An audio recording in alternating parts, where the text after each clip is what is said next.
We've been involved with the restoration of the state capitol dating back to probably 30 years to the mid-1990s. Over that time period, worked on dozens of miscellaneous projects throughout the building. One of the more recent projects that we've been involved with is the restoration of the main central dome of the state capitol. The building was actually built in 1875 and then it burnt down and they rebuilt it again in the 1890s.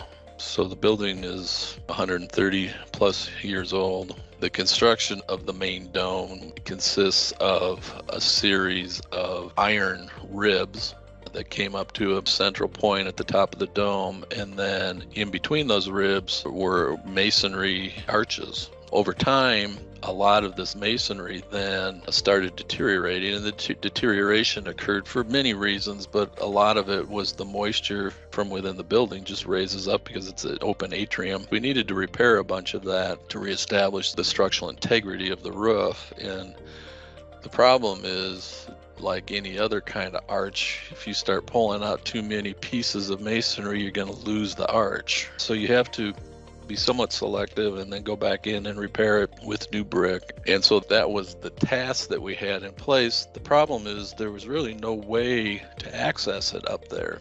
If you're familiar with the Capitol, it's a 4-story atrium that goes all the way up, and at the top of that atrium is a painted mural on a sheet metal piece, and above that is another 30-40 feet till you get up to the top of the arch. There was no way to really support anything. What we ended up doing was building a permanent floor that we left up there to provide access to the arch so that it could be repaired, and in the future it could actually be more easily inspected.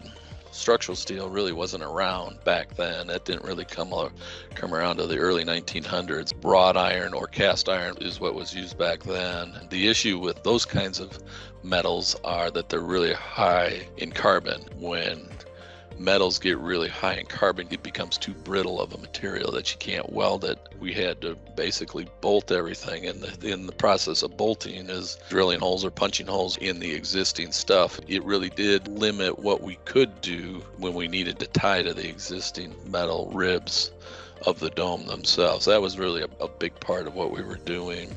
The brick in the olden days was a much softer brick than what we have today, and so we really have to look at the mortar that we put in place. If we come in with today's mortars, in essence what happens is that as things try to move around a little bit from thermal movement, they start to break up the brick. We actually do use a softer mortar to help us work through those issues up there.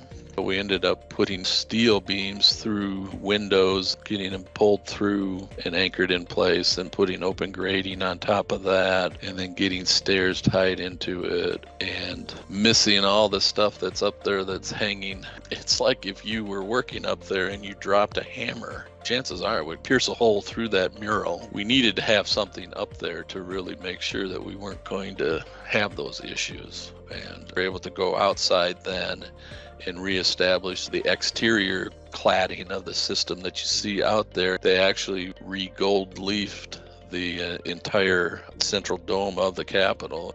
The central dome actually has real gold leaf on it. It's an adhesive kind of thing. It's very easy to break the stuff. It almost looks like a bunch of Post-it notes, and you just put them together. It's like a big puzzle. Once it's in place, it's a very durable structure. This was the first time that one had been redone. We got this thing in place, and it really turned out nice. I think Iowa is very fortunate to have such a great capital. It's up on top of a hill in the city. It can be seen from a lot of different places. I think people that come visit the Capitol are all very impressed. The state has done a wonderful job of trying to upgrade that building to today's requirements, but still maintaining the very historic significance of that building. And I would encourage everybody to go visit the Capitol. It's a beautiful building.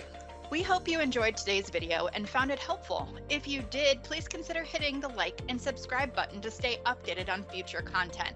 As always, thank you for watching the Snyder & Associates YouTube channel.